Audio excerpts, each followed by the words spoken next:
Okay, Thursday, August 11th, I'm buying some Meta or Facebook 180 puts at 260. And this is here on the 1 minute chart. This price is coming up to broaden out a little higher here on a little bit of a pullback. I'm buying the puts here.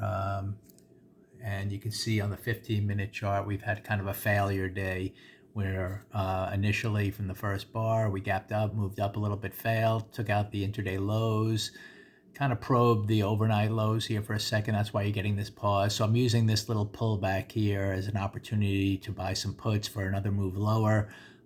We should kind of hold in this area at the most if we kind of just broaden out a little higher and then make some kind of move back towards testing those lows. You can see here we have the potential for a 2-up failure day.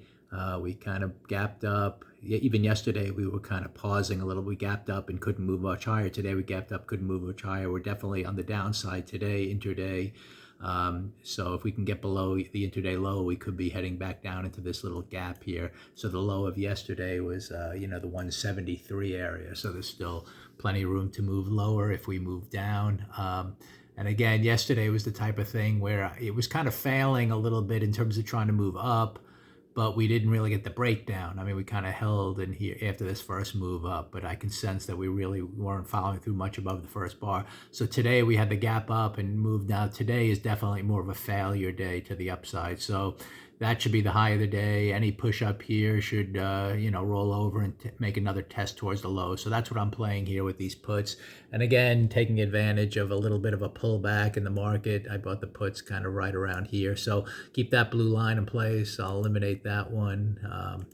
And then we'll see if we can kind of retest those lows. That's what I'm anticipating. And then if that takes place, it can set up a little bit of a chain reaction back into this gap. So a lot of stocks, are kind of pausing today. They've moved up, they failed. So we'll see if, and again, Meta, one of the weaker ones, even from yesterday a little bit, wasn't that strong, even though it tried to move up. And today it tried to gap up and didn't really continue. So failure day to the upside.